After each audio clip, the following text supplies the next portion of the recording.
أعوذ بالله من الشيطان الرجيم. بسم الله الرحمن الرحيم. الحمد لله رب العالمين، حمدا حمدا حمدا شكرا حمدا نعمه ويكافئ مزيدا. يا ربنا لك الحمد كما ينبغي لجلالك الكريم وعظيم سلطانك. اللهم صل على سيدنا محمد وعلى آله وصحبه وبارك وسلم. اللهم صل على سيدنا محمد وعلى آله وصحبه وبارك وسلم. اللهم صل على سيدنا محمد وعلى آله وصحبه وبارك وسلم. Assalamualaikum warahmatullahi wabarakatuh. Selamat pagi, selamat salam sejahtera kepada semua rakan-rakan, adik-adik dan juga kepada semua rakan guru ya, yang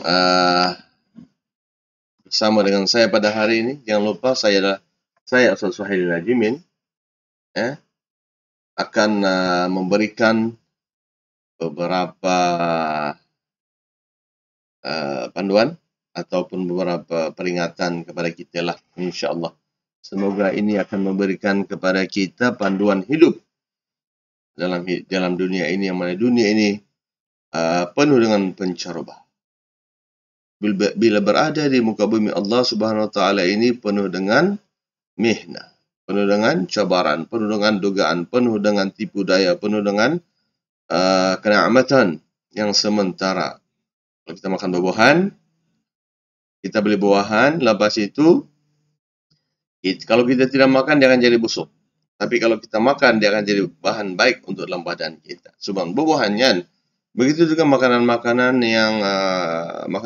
yang bagus ataupun yang untuk badan, atau makanan-makanan yang tidak berapa bagus. Dan di belakang saya ini adalah AIBEC ataupun muktamar antara bangsa international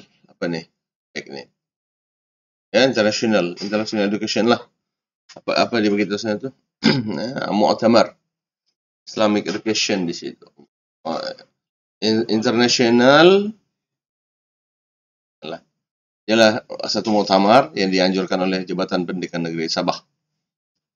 Dan insya-Allah saya pun akan membentang dengan kajian yang saya akan buat, yang saya telah buat siap, berkaitan dengan bagaimana pengurusan masjid dibuat di sekolah gitu, kajian saya lakukan. Tuan-tuan yang dirahmati Allah, tajuk hari ini yang saya akan kongsikan ini adalah buku daripada Kementerian Pendidikan Malaysia yang telah dikarang oleh Zulkenan Haji Yusuf. Kita anak yang soleh. Kita anak yang soleh. Allahu Akbar. Apabila ditanya tuan-tuan, perlukah kita, pernahkah kita menderhaka kepada kedua orang tua? Allahu Akbar. Pernahkah kita menderhaka kepada orang tua? Jawapannya berada di mana? Dalam dada kita. Ada yang mengaku mengatakan ya, dan ada pula yang mengatakan tidak. Oh, tidak. Ada mengakukan ya. Di dalam Islam akan mengajar kita tentang anak yang saleh.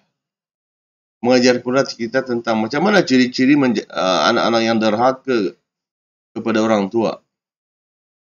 Lepas kita taat kepada Allah Subhanahu Wa Taala, hendaklah kita taat kepada para rasul.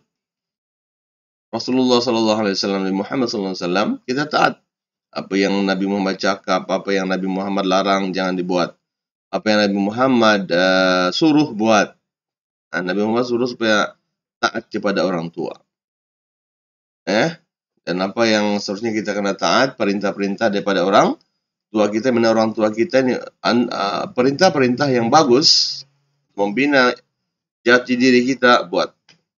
Tapi andainya bertentangan dengan perintah Allah Subhanahu Wa Taala dan perintah Rasul, tak payah buat. Terutama yang mengakibatkan tentang akidah, yang mengakibatkan tentang akhlak, tentang ilmu, tentang kemahiran, dan tentang ibadah. Andainya orang tua kita menyuruh kita supaya beriman kepada Allah SWT, menyembah Allah SWT, ikut. Jangan tidak ikut. Andainya ibu bapa kita memahu kita mempunyai akhlak yang mulia, ikut. Belajar ilmu akhlak itu pun dia amal luas. Imam Syafi'i rahimahullah, apabila Imam Syafi'i mendapat anugerahkan Allah SWT ilmu masuk dalam dada dia ni, Imam Syafi'i mencari pula apakah itu akhlak. Akhlak ini bukan kita kena tahu, kita kena amal. Akhlak ini, subhanallah. Maka itulah sebabnya Imam Syafi'i, satu akhlak yang Imam Syafi'i tunjukkan ialah, satu, apabila dia bercakap, dia akan tunaikan. Imam Syafi'i berkata tentang sedekah. Pernah raja pembesar, pemimpin pada zaman Abbasiyah memberi 1.000 dirham. Terbuka 2.000 dirham. Dirham lah. Dirham ini dia cuma, satu dirham lebih kurang dalam berapa lah? Tidak mahal sangatnya, sebab dia wang perak. Kalau dinar, satu dinar bersama dengan 1.000 ringgit. Kalau dirham dia murah lah. Jadi apabila Imam Syafi'i merasakan bahwa duit ini menyusahkan dia. Duit ini menyusahkan. Banyak duit menyusahkan rupanya senupan. Mempening. Kata Sayyidina Ali bin Abi Talib, ya, orang yang khalifah, pada masa itu menjadi khalifah. Ya, begitulah. Ada yang tanya dia, apakah perbezaan di antara ilmu dengan harta? Katanya, ilmu itu, tuan-tuan, dia akan jaga kita. Ilmu itu jaga kita, rupanya. Tetapi harta, kita yang jaga harta. Maka Imam Syafi'i pun, dia rasakannya betul juga nih. Setengah 1.000 dinar ni senang kamu jaga. 2.000 dinar ni senang nak jaga. 3.000 senang nak jaga. Susah rupanya menjaga harta ini. Dia pula kena jaga dengan harta itu. 1.000 dinar itu. Disimpan. Dia pula yang kena jaga. Maka Imam Syafi'i mengambil fadilat untuk mensedekahkannya. Disedekahkanlah. Sedekah kepada orang-orang yang memerlukan di kota Baghdad. Kota Baghdad itu nama pun metropolitan. Kalau kamu pernah pergi di Bandaraya Kuala Lumpur. Saya lama di Kuala Lumpur. Belajar Universiti Malaya. Tahu sangat tentang kehidupan di Kuala Lumpur. Perempuan, bila kita susah, kalau kita tidak ada duit, susah. Bulan puasa saja, belum puasa sebulan Ramadan, pergi berbuka di masjid. Sahur sendirilah, kadang-kadang tidak sahur kan. Biasa tu. Jadi saya sambung lagi. Kadang-kadang pula kita samar-samar tentang perkara ini, derhaka ini. Kita samar-samar.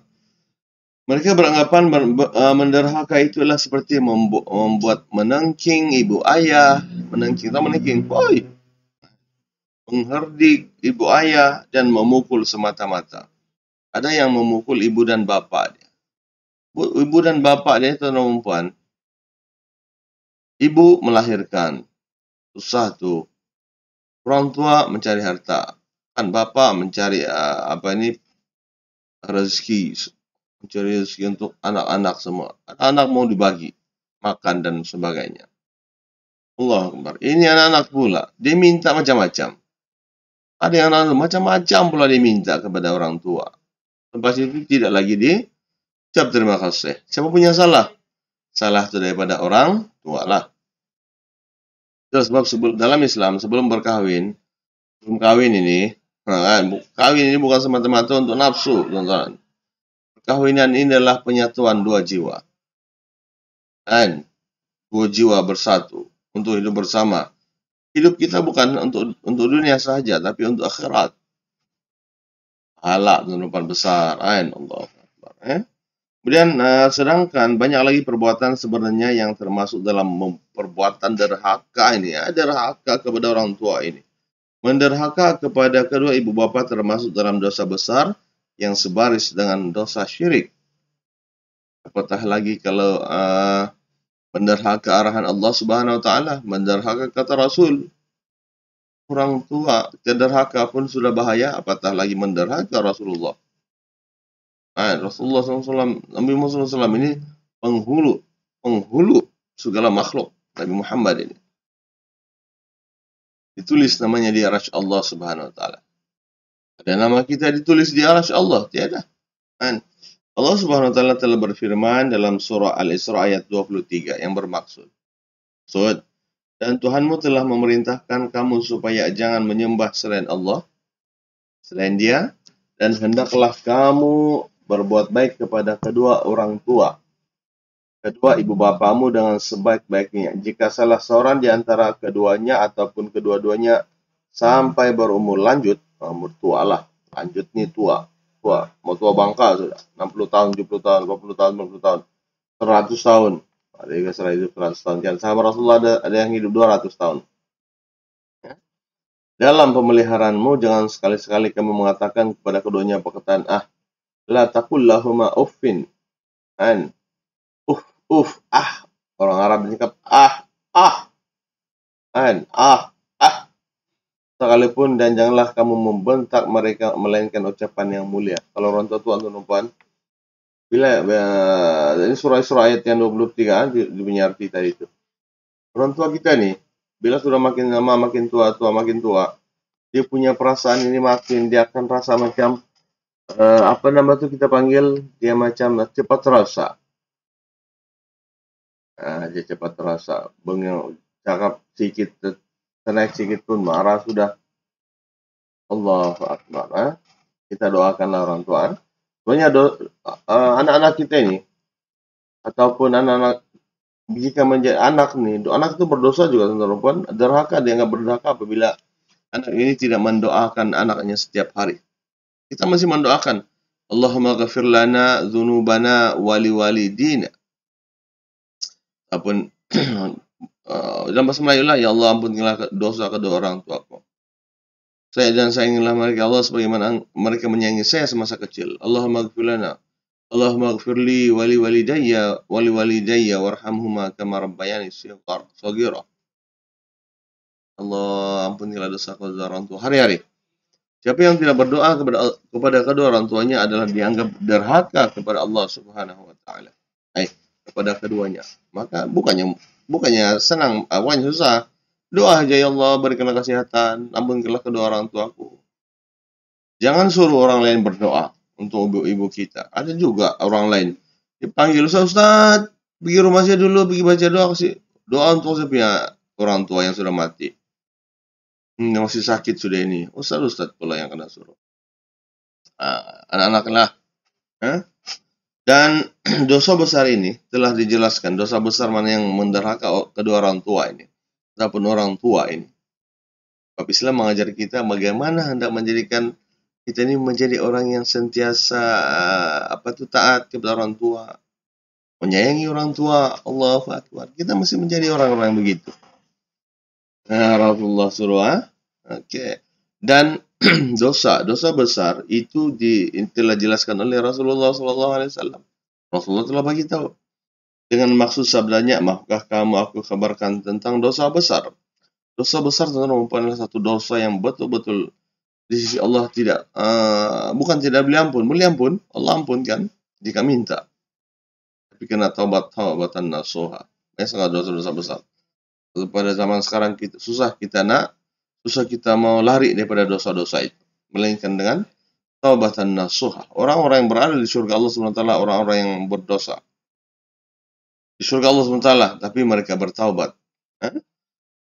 Maukah aku kabarkan tentang dosa besar? Kami para sahabat menjawab, ya wahai Rasulullah, mestilah kami mau tahu. Yang pertama, baginda berkata ada 3 perkara, yaitu menyekutukan Allah. Menyekutukan Allah di sini adalah menyembah selain daripada Allah SWT. Tuhan kita, bagi kita rezeki, bagi kita makanan, bagi kita kesehatan, bagi kita apa-apa yang kita tidak mau, tapi Allah bagi. Mau juga mencari Tuhan yang lain. Siapa tidak marah, karena Allah pun marah.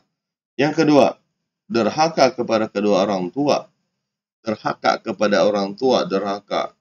Ibu bapa suruh solat, kita pula membentak. Ibu bapa suruh belajar rajin-rajin, ada pula anak yang melawan ibu bapa. Saya ini penat lah ini. Bila dia suka melawan ibu bapa, maka bila dia bekerja, dia pun melawan dia punya ketua. Ingatlah, janganlah kita ini sebagai seorang yang bagus sangat. Dan kita bermula daripada rumah. Kita kena taat. Kita kena amalkan nilai-nilai moral. Dalam bekerja kita kena amanah. Kita kena berpikir rasional. Kita kena bertanggung jawab apa yang kita buat. Yang kita kena tuan-tuan dan puan, sentiasa bersyukur kepada Allah SWT. Bersyukur, berterima kasih. Yang ketiga adalah ucapan nista dan saksi dusta. Ucapan dusta ini berbohonglah. Semalam kau telah berjumpa dengan, tidaklah, berbohong. Semalam gini, tidaklah, ataupun saksi. Dia menjadi saksi terhadap satu perkara dan dia berdosa. Sesungguhnya si anu sedang mau dihukum ini, apa kau telah menjadi saksi? Apakah yang telah kau saksi? Dia berdosa. Saya nampak dia betul-betul itu macam dalam film kan. Saksi dusta nama dia. Jadi baginda Rasulullah SAW mengulang-ulanginya berkali-kali sehingga kami berkata, mudah-mudahan baginda diam. Rasulullah SAW, bagilah hadis riwayat Imam Bukhari, hadis sahih. Bukharilah. Kadang-kadang kita mengaku bahwa kita sudah membahagiakan kedua ibu bapa kita. Rupa-rupanya ia tidak berlaku sepenuh hati. Kita perlu ingat bahwa di akhirat nanti tuan-tuan mempunyai anak kita ini tidak akan dapat masuk surga sekiranya menderhaka kepada ibu dan ayah. Jadi ibu dan ayah tuan-tuan kita kena bimbing anak kita ini. Kadang-kadang anak kita ini tidak mau dengar. Apa yang perlu dibuat bapak tanggung jawab. Bila kita berkahwin tuan-tuan, kita ada tanggung jawab yang besar. Kita harus membimbing anak kita menjadi orang beriman kepada Allah Subhanahu wa taala. Bimbing, kita bimbing.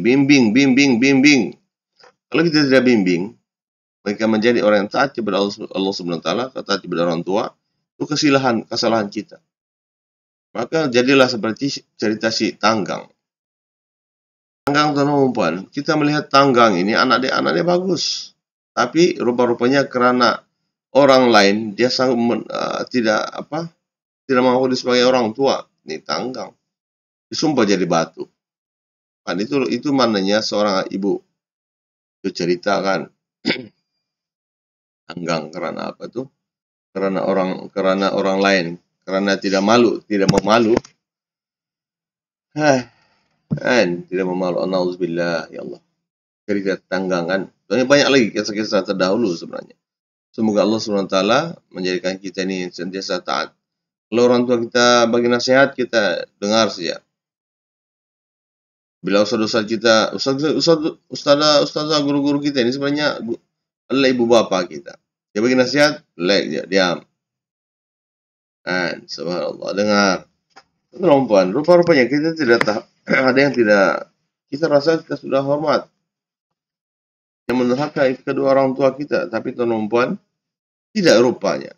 Oleh sebab itu, anak-anak yang lupa untuk berbuat baik ataupun berjasa kepada ibu dan ayah. Ada yang lupa boleh berbuat baik. Ada yang lupa tentang pengorbanan ibu dan bapak mereka semasa mereka kecil. Perempuan, bila kita melihat, bila semasa kecil perempuan kita dijaga oleh kedua orang tua kita. Mereka bimbing kita untuk kehidupan di dunia ini. Dan kalau yang besar durian, ibu dan bapak kompom suruh kamu pergi bersihkan durian. Untuk apa? Untuk kamu juga. Siapa punya durian? Bila dia orang tua kita sudah tua, jangan cari kerja lagi. Yang mewarisnya anak-anak dia lah. Apa?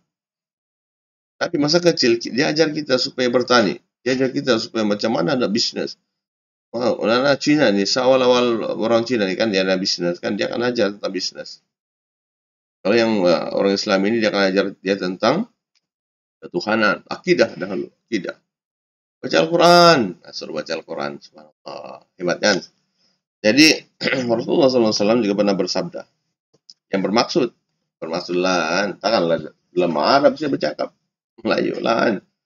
Daripada Abu Abdurrahman Abdullah bin Mas'ud, beliau berkata, dialah, saya bertanya kepada Rasulullah Nabi Muhammad SAW, amalan apakah yang paling disukai oleh Allah Subhanahu Wa Taala?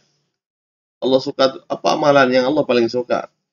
Baginda bersabda, solat mengikut waktunya, solat pada waktu dia. Waktu solatnya maghrib lah, isya, subuh. Allahu Akbar. Kemudian apa lagi baginda bersabda? Saya bertanya lagi, kemudian apa lagi ya Rasulullah? Apa lagi yang Allah suka nih? Kedua ialah berbuat baik kepada kedua orang tua. Berbuat baik, tuan-tuan, bila kita suka berbuat baik kepada orang tua, dia akan mengajar kita bagaimana hendak berbuat baik kepada orang lain. Itulah yang sebenarnya. Bila kita suka, itu namanya ibadah. Ilmu, syahadah, syahadatain, asyhadu an la ilaha illallah, asyhadu anna Muhammadar Rasulullah. Yang kedua, apa itu? Akhlak. Adab kepada orang tua, adab di surah dan sebagainya diajar dalam pendidikan Islam. Dalam pendidikan, dalam etika pun semua ada begitu. Dalam etika, teman-teman, apabila berada di rumah, kita ada etika. Etika pakaian. Takkanlah pakai pakaian yang tidak, yang mencolok jiwa, mencolok dalam bahasa lah. Ya kan, diajar mesti menutup aurat dan sebagainya. Tutup aurat. Dalam Islam diajar tentang perkara-perkara semua itu. Etika berpakaian, etika bercakap, etika apalagi, semuanya ada. Diajar dalam Islam. Peraturan-peraturan itu semua untuk kebaikan kita. Allah, nilai-nilai itu yang bagus. Maka itu yang sebenarnya diajar kepada anak kita. Dan orang tua kena ajar semua itu kepada anak dia. Yang guru-guru pun kena begitu, kena ajar. Ini akhlak ini. Kemudian apa yang begini lagi? Baginda begitu. Yang ketiga adalah berjihad di jalan Allah Subhanahu Wa Taala. Jihad itu apa? Banyak jihad ini. Bukan hanya berperang. Orang suka jihad ini berperang di jalan Allah. Itu saja diingatkan. Jihad itu ya. Jihad yang paling hebat ya, itu jihad yang syahadat tuh. Syahadu la ilaha illallah. Jadi kita menyebarkan jihad itu. Yang kedua adalah jihad bagaimana akhlak. Bila semua orang sudah beriman kepada Allah Taala, jihad itu tangan jihad memerangi kan. Jihad seterusnya jihad untuk akhlak. Pembinaan akhlak. Bagaimana akhlak itu kita berjihad. Bagaimana kita sudah ada akhlak yang mulia. Bagaimana kita hendak berjihad untuk memberikan akhlak yang mulia kepada orang. Sebenarnya itu satu jihad. Subhanallah. Jihad. Jihad orang yang menuntut ilmu. Siapa yang di sini yang menuntut ilmu? Menuntut ilmu teman-teman adalah satu perbuatan yang betul-betul hebat. Di dalam menuntut ilmu kita akan kita mau mendapat, kita kena ada akhlak yang hebat. Kita kena rajin berusaha. Ista'inu bis sabri was salah. Orang yang menuntut ilmu, kamu mesti kena sabar. Sebab dalam menuntut ilmu banyak godaan. Banyak memerlukan duit, banyak memerlukan pemikiran, banyak memerlukan telinga, mata dan sebagainya untuk kita berpikir. Jiwa dia kena sabar. Ista'inu bis sabri was salah. Sabar di sini kita kena berusaha. Kita kena ada adab. Kita kena patuhi peraturan. Ada teman-teman, ada yang tengah belajar teman-teman, tapi tidak mematuhi peraturan, tidak beretika. Berapa ramai yang di Indonesia sana tuh kekangan kehidupan, menjadi dia perlukan duit, tapi dia terpaksa bekerja perkara yang boleh melanggar peraturan agama, peraturan negara, etika dibuang, etika berpakaian dibuang. Bila kita pergi belajar, kita mesti kena ada etika sama etik semuanya. Dia akan membantu semua. Bagaimana kalau menjadi mahasiswa-mahasiswi, tetapi akhlak itu dibuang. Rasional berpikir itu dibuang untuk mencapai dunia semata-mata. Oh, itu namanya jihad. Menurut ilmu jihad. Kemudian habis belajar, dia rasa bahwa dia memohon kerja lah. Mohon kerja dapat pula menjadi sebagai seorang pegawai. Pegawai pula yang berkaitan dengan penyelidikan dan sebagainya. Teman-teman, itu adalah menuntut ilmu. Itu namanya menyebarkan ilmu, berkaitan dengan ilmu. Itu juga jihad. Bukannya untuk belajar. Menyebarkan ilmu ini pun jihad. Jihad fi sabilillah. Takkan kamu nak pergi berperang. Kata untuk zaman dahulu, Imam Syafi'i rahimahullah, adakah dia pergi berperang? Tidak, dia menuntut ilmu. Menulis buku. Menulis buku untuk kita. Itu kita sebagai jihad. Dan mengajarkan ilmu dan menjadi hakim. Subhanallah. Dalam nafikan. Hadis ini diriwayatkan oleh Bukhari dan Muslim. Subhanallah. Banyak nih kategori jihad ini. Jadi kita melihat, teman-teman, mari kita lihat bagaimana Nabi Musa alaihissalam pun berjihad. Berjihad yang pertama melawan Firaun. Itu pun jihad. Kemudian melarikan diri daripada kekejaman Firaun, itu pun jihad. Kemudian mukjizat Allah Kemudian Nabi Musa alaihissalam berguru dengan Nabi Khidir alaihissalam, itu pun jihad. Kemudian dia balik ke tuan-tuan, dia mengajar pula kaum dia bagaimana Samiri, tuan-tuan, menjadikan satu logam menjadi sapi dan disembah oleh kaum Bani Israel. Bagaimana jihad lagi selepas itu oleh Nabi Musa alaihissalam apabila kaum dia berjumpa, tuan-tuan, kaum Nabi Musa ini ada 12 suku, Bani Israel ada 12 suku. Yang ditongkat, dia pukul keluar 12 mata air. Itu semua kuasa Allah Subhanahu wa taala. Dan semuanya jihad. Jihad fi sabilillah. Maka masukkanlah diri kita ini dalam jihad fi sabilillah. Yang merasakan apabila kita ini menjadi jawatan pensyarah. Tiba-tiba jihad pula dia lupa. Wah, aku bukan tengah berjihad. Apalah, jihad tuh. Ataupun dia pensyarah apa-apalah, bukan dia sekat universiti pensyarah ini. Atau menjadi seorang cikgu driver, cikgu memandu, kereta, cikgu memandu yang betul-betul bekerja keras lah. Dia mau kasih lulus kita. Nah, jadi kita sebagai pelajar kita kena ikut apa yang dia suruh, dia buatlah. Allah. Apatah lagi guru-guru di sekolah yang belajar secara formal. Ada juga guru-guru yang tidak secara formal. Kalau pondok pondok yang pesantren, kadang-kadang tidak, dia bukan formal. Formal ini ialah yang pendidikan betul. Ada pendidikan bukan formal, yaitu yang dibuat oleh ibu dan bapak. Dia bawa pergi kebun. Pertama sekali potong rumput, lepas itu tebang pokok, lepas itu sudah bakar, tanam padi, lepas itu tuai padi. Itu namanya pendidikan secara tidak formal. Kita tahu, lepas masa kita di hutan, kita akan tahu bagaimana. Oh, tengok di sebelah sana, oh macam mendung, akan hujan. Itu namanya tidak formal. Dia kadang-kadang diajar dalam tablik sejarah, dalam bahasa Malaysia tidak. Tapi Islam pun tidak diajar tentang itu. Tidak diajar tentang kehidupan di dunia ini. Contohnya kalau dalam ilmu pengakap, apabila kita lihat pada siang hari cerah, ingatlah petangnya hujan. Ilmu pengakap. Ilmu pengakap juga, saya dulu pengakap. Saya pengakapan. Kalau kita berada di hutan rimba, jangan sesekali membuat khemah di bawah pokok besar. Hendaklah membuat khemah ini di tanah lapang. Itu ilmu. Biasanya tidak akan ajar dalam matematik, tidak. Dalam sains pun tidak dia akan ajar. Dia akan ajar di mana? Ilmu kehidupan secara tidak formal. Cikgu saya cakap begitu dulu. Saya di perguruan, seorang guru. Dan Anda sebagai seorang guru pun jihad. Menggunakan akhlak yang mulia itu amat-amat hebat. Ya? Jadi Rasulullah SAW pernah menitiskan air. Matanya mendengar pengaduan seorang lelaki tua mengenai anak yang menderhaka kepadanya.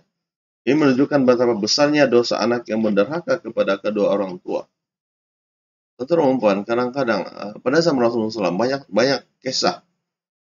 Kan pada masa Rasulullah SAW ini, ramai di kalangan orang Arab ini, teman-teman, tidak ada agama,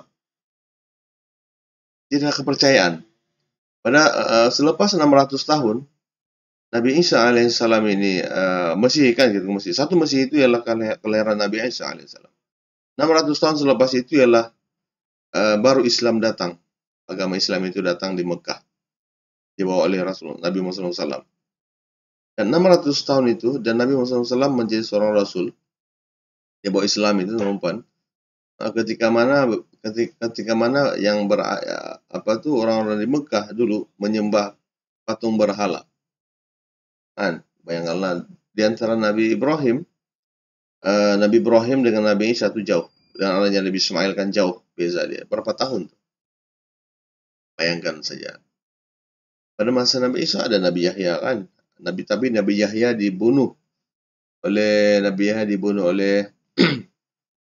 orang Yahudi ini, yang beragama Yahudi. Dibelah. Nabi Yahya dikejar. Kemudian Nabi Yahya masuk dalam sebuah pokok, kemudian dipotong pokok itu. Bayangkan sajalah. Nabi Yahya meninggal di situ.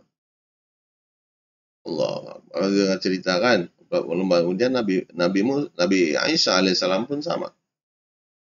Apabila akhir-akhir kata Allah Subhanahu wa taala dalam Al-Qur'an menceritakan tentang kisah, kita tidak tahu kisah ini. Tapi benda ini dikisahkan selepas 600 tahun Nabi Isa alaihissalam diangkat ke langit. Nah, kata Rasulullah, Nabi Isa ini meninggalkan, diangkat ke langit. Dia akan turunkan pada akhir zaman. Zaman mungkin zaman kita atau zaman seterusnya, Allahu a'lam.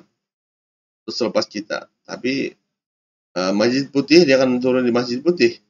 Masjid Putih di Syria sana. Yang membina masjid itu bukannya orang Islam. Dibina oleh orang-orang Nasrani, yang beragama Nasrani sana. Ujra mau menyambut kehadiran Nabi Isa alaihissalam. Allahu Akbar. Maka teman-teman yang dirahmatkan dalam kisah ini, dalam kisah tentang ini, dan beza yang jauh itu, jarak itu, maka saya telah membacakan tadi tentang bagaimana kehidupan orang Arab tanpa ada agama. Orang ada agama. Masih lagi menyebut tentang Ar-Rahman. Ar-Rahman ini Tuhan Ka'bah. Ar-Rahman, orang panggil Ar-Rahman. Dalam Quran disebut Ar-Rahman. Jadi maknanya anak-anak yang lahir pada zaman Rasulullah SAW ini, ibu bapak dia yang ibu bapak dia pun tidak mendapat didikan agama lah, tidak pergi ke sekolah agama, kan, pada di rumah menjadi seorang badui dan sebagainya. Macam mana dia berkahwin kemudian lahirnya orang anak, tapi dia tidak ada agama. Dalam Al-Quran disebut tentang al-Yahud wan Nasara was Sabiun. Sabiun ini adalah orang, kalau Sabiun, kalau mengikut dalam tafsir Al-Quran, tafsir Ibnu Katsir dan sebagainya, as-Sabiuna nama dia. Ialah mereka yang mengamalkan agama-agama, orang yakin tentang agama-agama yang diajar oleh nabi-nabi sebelum. Seperti ajaran Nabi Idris pula. Ialah Idris lah. Maksudnya ada Nabi. Oh, ini agama Nabi Idris yang diamalkan dulu. Ya, pada zaman Rasulullah SAW. Rasulullah SAW kan Islam masih belum berkembang lagi kan. Jadi Rasulullah SAW pada masa itu orang tua. Masa Rasulullah hidup ini, Rasulullah bagi akidah. Jadi untuk akidah ramai yang terpesona sebab akhlak lagi. Ya, akhlak itu Islam. Allah Rasulullah bawa akhlak. Kita kena hormati orang tua, kita kena sembah Allah dan sebagainya. Dan dia tidak pun menyusahkan. Tidak menyusahkan orang lah. Kemudian selepas itu pas lahirnya orang tua yang Rasulullah menangis ini, sebenarnya orang Rasulullah menangis disebabkan teman-teman didikan orang tua itu kepada anaknya. Anak ini teman-teman dia tidak hormat kepada dia yang sudah tua. Maka seterusnya teman-teman, bila dia ada anak ini tidak akan hormat lagi kepada anak dia ini. Itu kesan dia nanti. Kesan. Jadi kalau kita melihat kepada kisah yang diceritakan tadi itu, yang mana seorang tua berjumpa Rasulullah SAW dan begitu anak dia derhaka, Rasulullah menangis. Sebab teman-teman, sebab dia ada rentetan sirah-sirah dalam kehidupan dia. Dalam Islam, sebelum berkahwin teman-teman, kita mesti ada didikan agama, ada didikan akhlak, syahadatain itu kan ada. Syahadah la ilaha illallah. Didiklah kita dengan syahadah asyhadu an la ilaha illallah asyhadu anna Rasulullah. Kemudian beribadahlah, tunaikan salat bersama-sama anak. Sebelum kawin. Bila sudah kawin, jangan pandai-pandai berkawin karena nafsu. Ada laki ini mentang-mentang lah dia nampak perempuan ini cantik kan. Laki dia suka karena dia cantik. Bila berkawin karena cantik, lama-lama cantik itu akan hilang. Ataupun perempuan itu kaya, ataupun laki itu kaya, perempuan suka kepada dia, tapi dia belum bersedia menyediakan diri dia untuk bagaimana hendak membimbing anak dia selepas itu. Itulah kita dapati ada orang tua atau perempuan yang dia berkahwin, ada anak, tapi dia mau anak dia supaya menyembah patung macam dia. Ya. Maknanya dia belum dalam Islam kena sediakan semua ini, diri kita bersama dengan orang. Itulah dalam satu-satunya perkongsian. Allah paling suka kepada orang yang bertakwa kepada Allah Subhanahu wa taala. Bertakwa, ittaqullah. bertakwa, orang yang bertakwa. Orang bertakwa ini maksudnya adalah orang yang taat kepada perintah Allah dan tidak melakukan perkara yang Allah larang. Ingat teman-teman yang dirahmati Allah sekalian, jadikanlah diri kita ini orang yang bertakwa dulu, baru kita boleh diri sendiri, baru kita boleh membina anak-anak yang bertakwa. Macam mana kalau anak-anak diri sendiri pun tidak kenal Allah, diri sendiri pun tidak kenal. Jadi bila tua nanti, macam mana anak-anak kita ini taat kepada kita? Allahu Akbar. Jadi para ulama dan perempuan telah menjelaskan, menerangkan mengenai perbuatan yang boleh dikategorikan sebagai derhaka ini. Anak derhaka. Lepas itu kita pun bertanya macam yang kisah di Tanggang ini. Adakah ibu dia ini sudah memimpin dia ke arah syahadatain? Hanya dia seorang beriman kepada Allah. Adakah orang tua dia ini juga tergolong pada orang yang bersyahadatain? Adakah orang tua dia ini mempunyai akhlak yang mulia? Kalau akhlak yang mulia, dia tidak akan menjadikan doa itu menjadi begitu, menjadi batu lah anaknya kan? Tidak. Dalam kisah ini, kita dapat tidak membimbing anak dia ini. Itulah sebabnya sebelum berkahwin, kita kena tahu semua perkara ini. Dalam Islam, dia bimbing kita sebab itu. Dalam Islam, bukan. Kadang-kadang, teman-teman, anak kita nak suruh kita ini mendapatkan ilmu matematik tinggi sangat. Admit, terlampau tinggi. Tapi bila dia sudah kerja, teman-teman, tidak ada akhlak. Memandang rendah kepada orang, tidak membantu kepada orang, tidak rasional dalam bertindak. Lama kelemahan dia akan rosak dia punya orang dia akan rosak. Berapa ramai sudah orang rasuah mengamalkan rasuah ini? Makan suap, orang makan suap lah rasuah. Ar-rashi wal murtashi kilahuma finnar, kata Rasulullah SAW. Sebab kenapa? Sebab tidak dibimbing dengan dua tadi itu, syahadah dan juga akhlak ini. Ada ilmu, teman-teman, punya skill yang tinggi, ilmu yang banyak, tapi masih mengamalkan rasuah. Why? Padahal gaji besar-besar semua ini. Ini yang kita bimbing, sebenarnya dibimbing. Islam bagi tahu begitu. Menjadi orang tua kita mesti dibimbing. Kita mesti menjadi orang yang hebat. Dari sudut akhlak, macam mana kita mau anak-anak kita hebat kalau kita sendiri pun tidak ada akhlak yang mulia.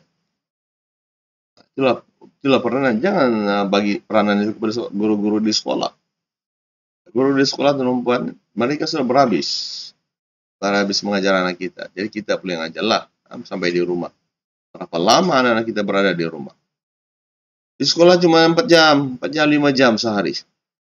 Berapa jam di sekolah? 19 jam. Di rumah.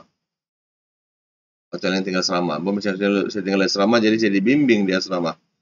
Alhamdulillah, boleh baca Al-Quran, boleh berceramah, boleh jadi imam, bulan Ramadan, tidak pernah puasa saja. Dibimbing. Alhamdulillah. Jadi itu untuk bekalan dalam kehidupan. Jadi apa kaitannya dengan anak derhaka? Mestilah ada kaitannya. Pada orang tua pun macam mana lah. Orang tua macam mana? Dia akan berturutan. Anak yang derhaka, yang jumpa Rasulullah SAW, mungkin dia pun dulu derhaka kepada bapak dia, pada orang tua dia. Jangan pergi minum arak. Minum juga arak. Kenapa, teman-teman? Itu namanya akhlak. Akhlak kan? Allah pun beritahu jangan meminum arak, sebab dia akan merusak kita punya otak. Pemikiran. Bila mana? Bukan sangat pemikiran, perut pun boleh rusak. Kita lihat kepada orang yang addicted, orang yang menagih, yang terlampau minum saja nih. Kerja pun teruk semua. Ingat. Macam mana dia hendak bimbing anak dia? Dia mau anak dia memuliakan dia, tapi dia tidak memuliakan diri sendiri. Itu yang Rasulullah kita kadang-kadang Rasulullah boleh menangis. Kita pun boleh menangis bila kita cerita. Nauzubillah. Akhlak itu paling penting lah. Jadi perbuatan para ulama juga dengan jelas menerangkan mengenai perbuatan yang boleh dikategorikan sebagai derhaka ini ya. Biasanya ini karma lah, ini hukum karma. Ada yang cakap hukum karma. lagu sejati Wings, hukum karma, hukum karma. Bila kita membuat suatu perkara yang jahat, Allah akan balas. Melainkan kita bertaubat kepada Allah Subhanahu Wa Taala. Kemudian perbuatan yang boleh dikategorikan sebagai anak durhaka ialah seperti tidak memberi kasih sayang. Ingat, sekarang ini pada zaman sekarang ini kita melihat berlakunya kita dikurung di rumah. Kita dikurung di dalam rumah, adanya ibu dan ayah, anak-anak pun dikurung di rumah. So, sekarang ini berlakunya pandemik penyakit ini. Maka timbullah di sana macam-macam isu. Sepatutnya kalau dalam keluarga Islam itu teman-teman, kita 24 jam itu adalah ibadah. 24 jam itu adalah ibadah. Bayangkanlah kalau kedua orang tua, bila mereka masih bujang dulu, kedua-duanya beriman kepada Allah SWT, kemudian kedua-duanya teman-teman punya akhlak yang mulia, yang sebelumnya menghormati kedua orang tua, dibimbing oleh orang tua menjadi orang beriman, taat kepada Allah, yang membuat perkara baik, kedua-duanya punya ilmu yang tinggi, seorang doktorat, yang bekerja, gaji tinggi, gaji tinggi kan, ayahnya pun gaji tinggi, anak-anak yang lahir teman-teman dibimbing pula dengan akhlak syahadah, akhlak yang mulia, menghormati, saling menghormati, saling menyayangi. Si ayah pula kalau tidak cukup makanan pergi beri makanan kepada anak-anak pula dibimbing dengan begitu. Adakah akan berlaku keluarga yang hancur? Tidak. Sebab itulah Islam dia ke arah itu. Dia bimbing. Sebelum kau kawin kau mesti kena begini. Sebelum kau kawin mesti begini. Itulah dalam Islam diajar tentang perkahwinan. Perkahwinan. Ilmu perkahwinan. Seawal umur yang kecil ini. Ilmu. Bukannya suruh kawin. Ilmu. Kemudian setelah itu dia kena tahu tentang bagaimana apakah peranan seorang ayah. Apakah fungsi sebagai seorang bapak, mama. Diajar dalam Islam dengan jelas. Praktikalnya apabila kita melihat kepada orang. Allahu Akbar. Dan bagaimana membersihkan diri, taharah dan sebagainya. Subhanallah, itu peranan kita. Jadi itulah sebabnya bila anak-anak yang dilatih, dibimbing ini dengan anak-anak yang ilmu yang hebat, dan Islam yang hebat, pengamalan ibadah istiqamah, berdoa, mohon kepada Allah SWT sekalian. Adakah berlaku syaitan itu masuk di rumah? Tidak, syaitan pun tidak takut. Yang masuk adalah rahmah daripada malaikat rahmah. Sedekah kita amalkan, sedekah, baca Al-Quran ramai-ramai di rumah. Baca Al-Quran. Nasihat. Bimbingan. Tunjuk penambahbaikan dalam semua keluarga. Apa akan jadi? Jauhkan segala sifat-sifat hasad dengki. Jauhkan segala sifat-sifat yang buruk-buruk ini. Orang bagi nasihat, dia pula melawan itu nasihat. Buang dalam institusi keluarga. Jadi mana nasihat untuk penambahbaikan dan sebagainya. Yang mana tidak akan terjadi anak durhaka, teman-teman. Tidak akan terjadi. Sebab kenapa? Kasih sayang sudah berada di sana. Kemudian tidak memberi makan dan sebagainya. Ada juga orang tua yang tidak diberi makan oleh anak-anak. Kenapa teman-teman? Sebab itulah cara dia dulu. Dulu ada orang tua nih, bila anak tidak mau belajar, dia tidak bagi makan. Kalau tidak belajar ini saya tidak akan bagi makan. Tuhan, itu betul salah tuh. Itu perbuatan yang salah. Oke, mari kita punya macam ini. Dalam Islam diajar ini. Makan dulu, lepas itu kita akan belajar. Paham? Cara dia. Bukan, kau tidak belajar, kau tidak makan. Ada orang tua yang buat begitu kan. Mungkin dia punya orang tua dulu ajar begitu, ataupun dia dapat daripada orang lain. Sebenarnya paling bagus adalah makan. Dalam Islam ajar makan, kita ajar adab makan. Adab makan kan, baca doa, makan ramai-ramai. Kemudian sudah kenyang kan, oke, baru kita belajar. Kan, ini kita suruh belajar, perut masih kosong. Itu Islam tidak ajar. Ingat kan, Islam ajaran mulia. Oke, jom kita sholat dulu, pasal kita pergi makan. Kan bagus. Ini kau tidak sholat, dia pergi makan. Jangan apa sebab tu. Kan jadi sebagai anak-anak itu untuk peringatan kita lah, kepada anak-anak muda semua ni, yang belum masih bujang semua ni. Itu dia punya peringatan kepada kita. tingkatkan kita punya apa ini, semua bekal yang bagus untuk kita sebelum persediaan untuk berkahwin semuanya. Ya. Sebagai anak-anak kita hendaklah memberikan kasih sayang, kasih sayang kepada orang tua yang paling ikhlas kepada kedua orang tua kita. Kita bagi nasihat, jangan kamu pergi menyembah selain daripada Allah Subhanahu Wa Taala. Selalu sholat, kita sama-sama sholat berjamaah, baca Quran sama-sama, berzikir sama-sama, makan pun sama-sama, enjoy pun sama-sama. Syiar itu di sana akan menyatu rumahku yang menyatukan keluargaku kepada Allah Subhanahu Wa Taala. Diceritakan di akhirat, teman-teman. Di surga sana nanti, di padang mahsyar nanti Allah bagi tahu. Di padang mahsyar ini husyirat. Husyirat mananya padang mahsyar, maksud husyirat ini mahsyar. Nama pun mahsyar. Padang mahsyar. Selepas kematian manusia yang pertama, manusia yang dimati, semua manusia yang akan mati. Ataupun kullu nafsin dha'iqah al-maut. Allah beritahu, semua yang bernyawa ini akan mati. Kematian kali pertama. Kan ada kematian yang paling pertama. Kan mati kali pertama kemudian dihidupkan. Yaitu apabila selepas hari kiamat. Hari kiamat maka malaikat meniup dia punya serunai. Pit, Israel. Pit. Nah, Israel akan tiup.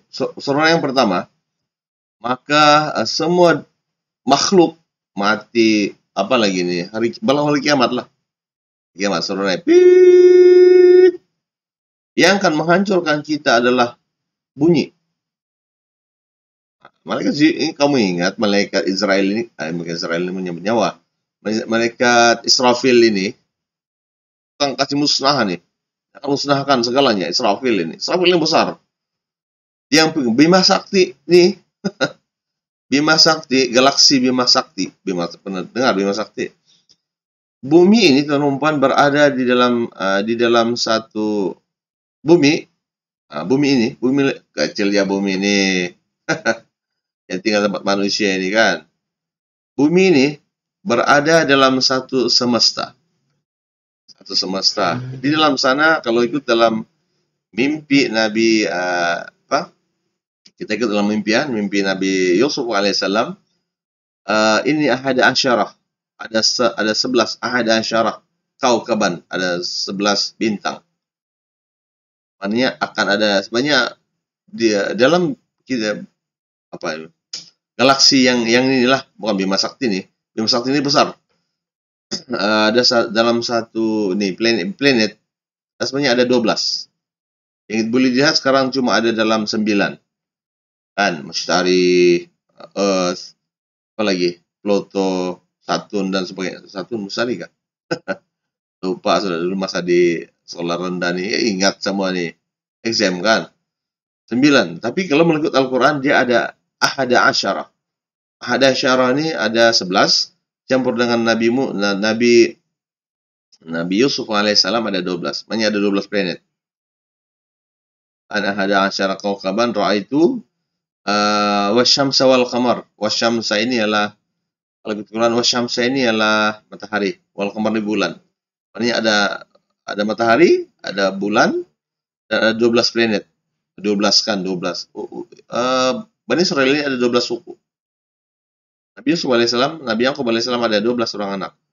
Ingat dalam Quran. Dan ada 12 planet ini. Sudah ada, tapi cumanya kita di mana lagi nampak itu dalam Quran, sudah Quran lagi begitu kan. Kita hidup di sini dalam kaukaban ini. Bumi ini kaukaban, maksudnya bintang. Jadi kalau kamu tinggal di Masyari, kamu akan lihat bumi sebagai bintang. Ada satu planet dan ada satu bulan. Kalau kita tinggal di Pluto, kita nampak bumi ini sebegini. Dan kita akan lihat teman-teman, kita berada dalam satu Bima Sakti. Bima Sakti galaksi. Di atas langit semua sana itu ada beratus-ratus beribu-ribu galaksi. Allah, ada yang tinggal di sana, Allahu alam bisawab. Tapi Al-Quran ini khas diturunkan untuk bumi saja. Maka Israfil, dia punya tugas. Malaikat Israfil ini, dia akan meniup sangkakala yang pertama.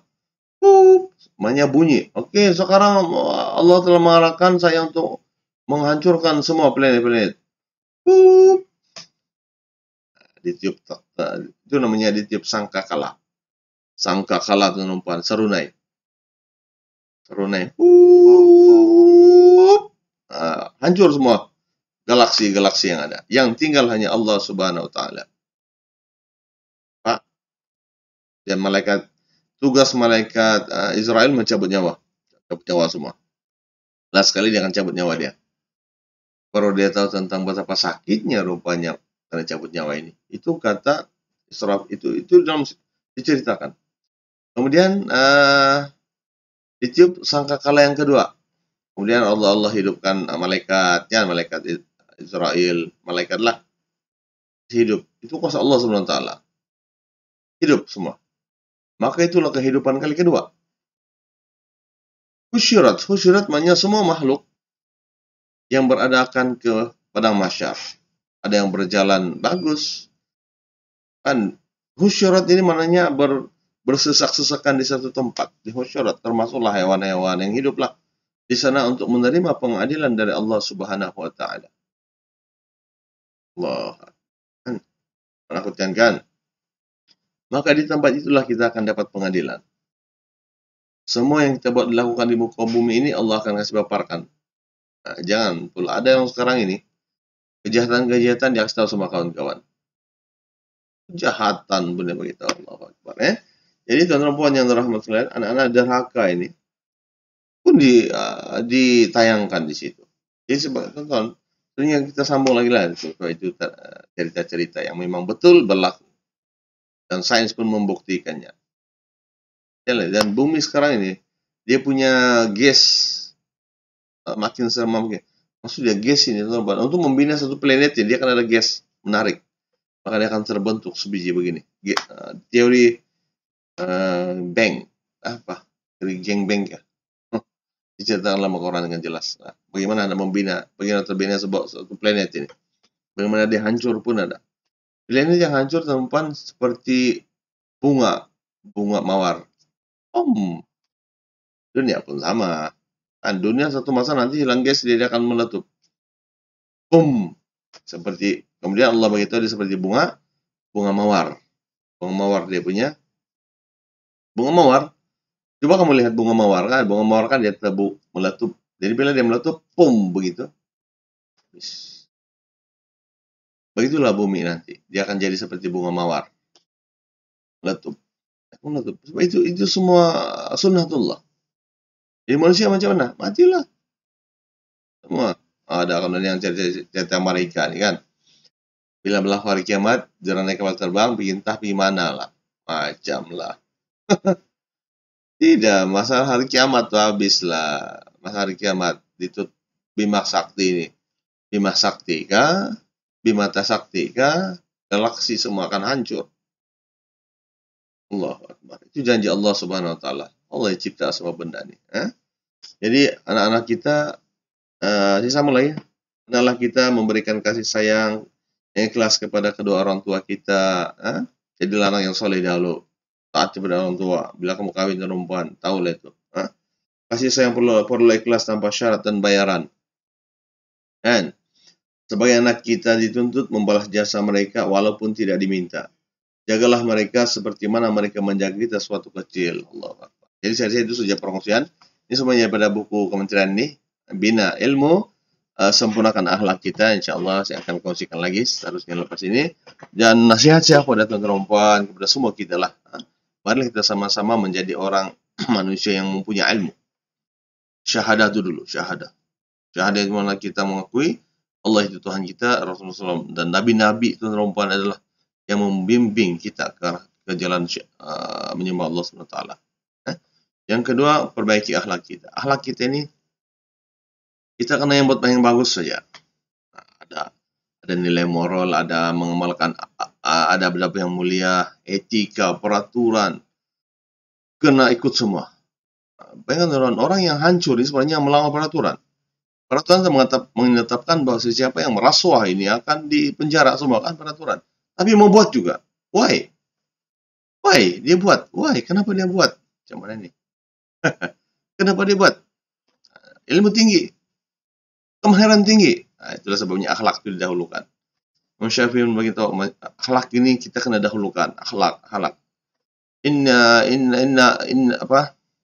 Innama bu'istu li utammima makarimal akhlak. Rasulullah begitu, saya ini diutuskan untuk memuliakan, untuk mau kasih mulia ini akhlak ini.